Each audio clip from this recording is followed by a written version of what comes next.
What if extinction wasn't permanent? Deep beneath the ice fields of Siberia, something extraordinary has been found. A perfectly preserved saber-toothed kitten, its fur, teeth, and even whiskers frozen in time for 35,000 years. And now, scientists are trying to bring it back. From a lab that just created a living woolly mouse to researchers armed with ancient DNA, the impossible is suddenly within reach. The line between the dead and the living has never been thinner. Imagine it. The growl of a predator that hasn't walked the earth since the Ice Age echoing again. Because somewhere in a frozen lab, the Ice Age is about to wake up. A group of tusk hunters, hoping to strike ivory, accidentally stumbled upon a nursery instead. They unearthed the incredibly well-preserved, frozen remains of a baby tiger, a saber-toothed tiger kitten, a 35,000-year-old feline popsicle complete with fur, whiskers, and tiny murder claws. Its face was so cute it could still guilt you into feeding it at 300 a.m. Thanks to Siberia's permafrost, this ancient cat has been on ice longer than your weird uncle's Thanksgiving leftovers, frozen solid and ready for science. This incredible discovery was made in 2020 along the banks of Siberia's Baja Reka River. This area is already renowned for its fossil jackpot potential and for being absolutely freezing. You'd need to double wrap your parkas here to avoid freezing to death. The saber-toothed kitten uncovered by the rogue tusk hunters was, honestly, a little sad. It was only 3 weeks old when it died and is now freeze-dried like a tragic prehistoric beanie baby. Poor little kitty. Found 5 years ago, scientists have been diligently analyzing it, and a new study published in Scientific Reports reveals that the feline infant had everything a paleontologist could hope for. A gift-wrapped goodie bag of fur, face, feet, and even whiskers. Nothing was fossilized or reduced to dust. It's all exactly as it was 35,000 years ago. This cat must possess the genetic structure of a McDonald's cheeseburger. Dr. Alex Lattin, lead author of this study and director of the Borysak Paleontological Institute in Moscow, described the moment he laid eyes on the cub as fantastic, which is probably the most composed way a scientist can express, "I almost fainted from excitement. I've been calling this cat a saber-toothed tiger," which it kind of was, but it wasn't a Smilodon. Smilodon is the beefy Hollywood saber-tooth everyone recognizes from museum gift shops and the Ice Age movies. When you envision big fangs, big muscles, and a big cat, you're thinking Smilodon. Our little fuzzy friend was Smilodon's sleeker, ledgier cousin, Homotherium latidens, sometimes called the scimitar cat. Think of the Smilodon as a bomber and the scimitar cat as a stealth fighter, both deadly. But one was a little quicker and had better fuel economy. Both are now as extinct as their other hairy Ice Age friends. While Homotherium fossils have surfaced before, this marks the first time scientists have glimpsed its actual appearance. It's the difference between seeing a skeleton and a recently deceased human in their birthday suit. Previously, scientists had only bones and speculation. Now they have fur, paws, skin, claws, and a full feline autopsy to tell them everything they could ever want to know about this particular extinct cat. Even its neck, muscles, and forearms were intact enough to study, which is unheard of for an extinct animal with no modern equivalent. This amazing find is one of the most exciting moments of my career, gushed paleontologist Manuel J. Silalisa to the New York Times. And he wasn't even on the team that found it. That's the scientific equivalent of getting emotional at someone else's wedding. Built for the Ice Age, Patton's team identified specific anatomical features that paint a clearer picture of Homotherium's Arctic adaptations. Let's explore the cool features this cat possessed to thrive in a winter wonderland. For one, the cub's carpal pads, the little toe beans on a modern cat's wrists, were missing. That might sound like a design flaw, but it's more likely an evolutionary tweak for walking on snow, less toe, bean, more snowshoe. Furthermore, its neck was stout and strong, built more like a linebacker than a lion. This suggests the cat was a major apex predator, a pouncing ambush hunter that liked to spring at its victims. And then there was the fur. Scientists had so much dark brown and plush hair to analyze, all of it too pristine for an Ice Age corpse. The scientists were baffled by how immaculate the creature's hair was, no bleaching, no fading. It looked like it had just taken a nap and forgotten to wake up for the next glacial period. The hair you see in the images of the cat is the hair it had when it was alive. You can see the exact colors and everything. DNA. Now, you're probably wondering about DNA, the one thing every scientist wants to find in a frozen body. And yes, there is plenty of DNA to be found. The cub's body is in such astonishing condition that Latton's team plans to extract its DNA. And you know what that means, right? It means that scientists now have all the ingredients for bringing a long-lost cat back to life.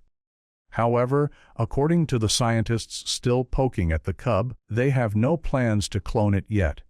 The first step is to map its genetic code and better understand where Homotherium sits in the big, tangled feline family tree.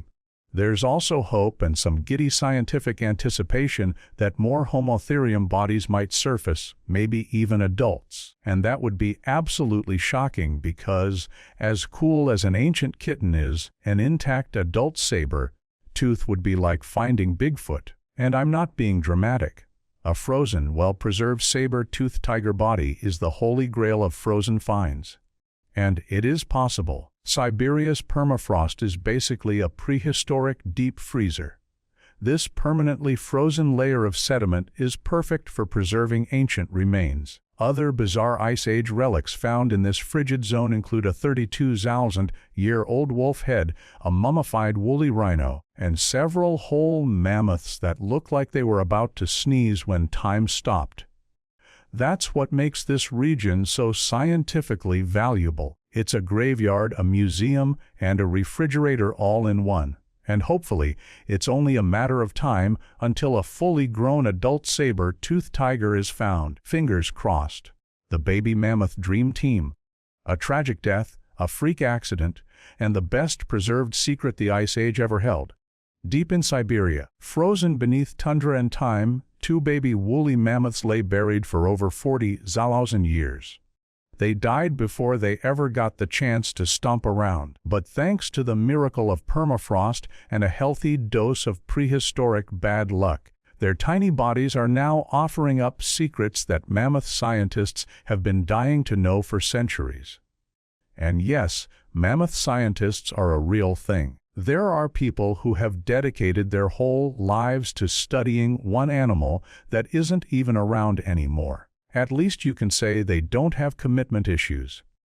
The two Ice Age infants are named Lyuba and Chroma, and just like the frozen tiger baby, also found in Siberia, Lyuba and Chroma were so well preserved they still had their skin, organs, and their dignity. Frozen, fuzzy, and tragically toast. Lyuba and Chroma suffered great tragedy at very early ages. One died at just 1 month old, the other at 2 months. Both inhaled mud, likely during some kind of flood or riverbank mishap, and suffocated. It's a heartbreaking end for any animal, be it a wolf or mammoth or baby squirrel. What followed their tragedy was a freak accident that would turn these animals into paleontological celebrities. The cold, dry, slaying soil of northern Siberia wrapped their bodies in a natural cryogenic slumber, preserving them in stunning detail. It was a cruel irony the cause of their death was also the key to their immortality. Now scientists are ready to take a closer look. Ready for a peek inside. Let's hit the operating table.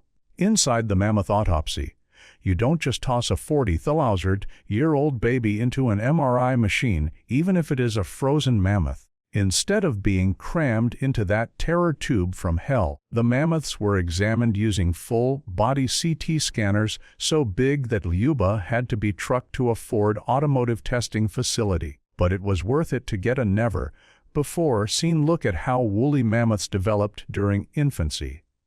This was a very rare opportunity to study baby mammoths, and scientists were not going to let it slip through their fingers. At the forefront of this unique opportunity was lead paleontologist Daniel Fisher, who said that for the first time, scientists were able to compare baby mammoth skeletons of known age to all the anonymous bones found in other digs. It's like finding the instruction manual inside an IKEA box after assembling an entire TV wall unit with guesswork and a prayer. These babies are, in a sense, a biological Rosetta Stone for mammoths, helping scientists finally make sense of all the other random bits and bobs recovered over the years. Scientists have been finding mammoth bones, tusks, and random body parts for years, but never fully intact juveniles like this. By studying these two, scientists will paint a clear picture of mammoth biology, and that will help with studying all the other random bits and bobs recovered over the years. See what I mean? Mammoth DNA. Naturally, the minute scientists see an Ice Age animal preserved well enough to still have eyebrows, the Jurassic Park questions begin. Can we clone it? Can we ride it? Can we have it as a pet? Can we teach it to do tricks? Despite their astonishing preservation, DNA is fragile. Time, moisture, cosmic radiation, and the general cruelty of physics all work together to shred ancient genomes like confetti. That said, scientists were able to pull mitochondrial DNA from Luba. It's still DNA, but only the DNA inherited from the mom's side of the family. It may be only one side of the DNA coin, but it still helped reveal how mammoths spread and interbred across continents. Scientists were able to track the mitochondrial DNA to prove that Siberian woolly mammoths migrated to North America, where they got cozy with the local mammoth population. A few episodes of frisky business later, and Siberian woolly mammoth traits were introduced into the North American bloodlines. It's a huge discovery because it shows mammoths weren't the solitary Ice Age loners some scientists thought. Instead, they were global citizens with surprisingly active dating lives. The mammoth legacy. Lyuba and Chroma didn't grow up. They didn't stomp through snowy valleys or raise little mammoth calves of their own. But in their stillness, they have offered scientists a helping hand in uncovering the secrets of their ancient family tree. These poor baby mammoths are now anatomical atlases, genetic touchstones, biological black boxes that will help us understand how mammoths lived, died, evolved, migrated, and maybe, just maybe, how they might return. Because where there is mammoth DNA, there is a rich guy with a fantasy waiting to build his own Jurassic Park, and that rich guy is closer to pulling off his dream than ever before. In the hunt to resurrect the woolly mammoth, someone has just created a woolly mouse. Do you think we should be doing that? While you think about it, I wanted to give a big shout out to Haley Lee for supporting this channel practically since the beginning. We wouldn't be here without you. If you are new here, be sure to check out our memberships to join the Origins Explained family. The woolly mouse has entered the chat. Forget Jurassic Park. This is something much fluffier. On the long and winding road to resurrecting the woolly mammoth, a biotech startup decided to make a mouse. Not a mighty mouse on a motorcycle, but a miniature mouse covered in woolly mammoth fur.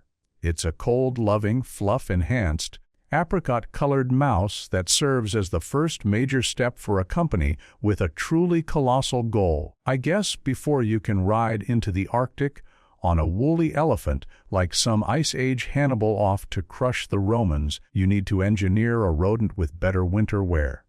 Start small, work your way huge. That's the name of the game for colossal biosciences and their woolly mouse. Part mammal, part marketing stunt, all gene-edited weirdness. From mammoth dreams to mouse realities. Colossal Biosciences was founded in 2021 by tech mogul Ben Lamb, a man who made his billions in software, and Harvard's George Church, a man who may one day accidentally create Godzilla. Their goal was, and still is, to bring back the woolly mammoth. Their plan, as of this very second, is to use ancient DNA to rewire living animals until they start looking like they walked out of a cave painting. To be more specific, they want to use living animals to make extinct animals. They'll do this by editing a living animal's genes to create one generation after another that is closer and closer to being a mammoth. In this way, they aren't exactly cloning or growing a mammoth. They are altering a living elephant until it looks like a mammoth. And let's get one thing straight right now, that is not the same as resurrection. And speaking of adorable, 2024 was a major year for colossal biosciences. They proudly unveiled their first Frankensteinian milestone. The team created a mouse with mammoth-like traits, and it's as awesome as you think. The mouse was born with longer, thicker fur and better fat storage, making it a genetically enhanced puffball with cold weather gear. And it's the first major success this company has had. This is it. They have made a woolly animal. It's not a mammoth, but it's still cuddly. The most important thing is that Colossal says it's a vital proof of concept, a biological crash test dummy for climate-adapted DNA. This fluffy mouse is proof that a woolly mammoth is within reach. But how did they even create it? How to build a woolly mouse? To create this glorified lab chinchilla, Colossal scientists delved into ancient mammoth DNA harvested from the skin, bone, and hair of samples just like our baby mammoth from a minute ago. The team identified genes related to cold tolerance and keratin production, which is responsible for fur texture. Then they took modern lab mice and played genetic Jenga, swapping in mammoth variants of those same genes. The results were astonishing mice with wavy, thick coats of fur that resemble the Ice Age fashion sense of their prehistoric donors. The researchers also tweaked genes that control lipid metabolism. This is critical because without tweaking the genes, the mice wouldn't know what to do with all of their new fur. But by tweaking the genes, the scientists made the mouse predisposed to survive in a cold weather environment. Otherwise, it would have been like giving the mouse a fur coat and sending it to Antarctica with no training. Chief Science Officer Beth Shapiro described it as an important step toward resurrecting traits lost to extinction. And technically, she's right. They took a piece of ancient genetic code and made it function in a living creature. That's a big deal. It's humans playing God. The implications. A lot of people are being very snarky about what Colossal is trying to do. You hear a lot of people arguing that they should be focusing their efforts on preserving life still on this planet rather than trying to revive animals that are already extinct. But it's more complicated than that. Colossal isn't just trying to revive, they're trying to master genetics to make living animals invincible. Their justification boils down to one simple question: why leave nature to chance? Scientists at Colossal argue that if humans want to save species or entire ecosystems, the best way to do it is by re-engineering resilience into their DNA. Whether it's protecting elephants from disease or designing rhinos that don't melt from global warming, gene editing could be the Noah's Ark of the 21st century. Imagine penguins who could live in the desert. Imagine fish that don't die when the oceans suddenly change temperature. Bats who could fly during the day. Smaller elephants that have a better chance of survival. Even tuskless elephants that are worthless to poachers. These are the possibilities with gene editing. It's not all about building a real-life Jurassic Park. It's about giving all animals, even the extinct ones, a second chance. And if you ask me, that sounds like a noble goal. Colossal has even claimed that releasing mammoth hybrids into the Arctic could combat climate change by compressing permafrost and slowing methane emissions. It's the kind of pitch that makes environmental scientists either very excited or very nervous. Can you blame them? The idea of giving billionaires godlike genetic power raises serious questions about who should control our DNA and the DNA of all living things. Where's my mammoth? In the famous words of Bart Simpson, where's my elephant? Or in this case, where's my mammoth? When is the world going to see one of these mammoth-elephant hybrids? Beth Shapiro says Colossal is playing the long game. All their edits go through ethics boards, and all their mice are male, so no reproduction and no surprise mouse apocalypse. Every mouse is pampered under full-time veterinary care. They may be experiments, but these are likely the most medically monitored rodents in history. Shapiro was blunt enough to acknowledge that people think the whole thing might be a stunt, but she disagrees. She also said she hopes what the company is doing will inspire kids and young students to become scientists, if not just to join the world's first mammoth park. And if watching a fuzzy mouse with mammoth genes makes someone want to study evolutionary biology instead of doomsday scrolling on TikTok, maybe that's a win for society. I don't know. What do you think? Colossal Biosciences Incorporated has said specifically in plain English that they will have a mammoth, a woolly one, by 2028. And while that may seem soon, this is a company with over $10 billion in equity, and they are growing fast. Remember, we also just got the direwolf earlier in 2025, and they are backed by a lot of rich people. They just, only a few weeks ago, opened a new research project in Australia to resurrect the Tasmanian tiger, aka the thylacine. And this is only the beginning. The company was founded in 2021. The sky's the limit, and there are more than enough extinct animals to bring back. Personally, I think we should do the dodo. I want a hen house full of dodo birds. What animal would you like to see brought back? Let me know in the comments and hit that subscribe button while you're at it. The frozen wolf cubs who ate a woolly rhino. Once upon a time in Ice Age Siberia, where the snow was always fluffy and the wildlife routinely tried to eat each other, two tiny wolf pups had one final glorious meal. And it wasn't kibble. It was a woolly rhinoceros. A pair of wolf puppies, cute as two toothy buttons, ate a woolly rhino and then died with its meat still digesting in their guts.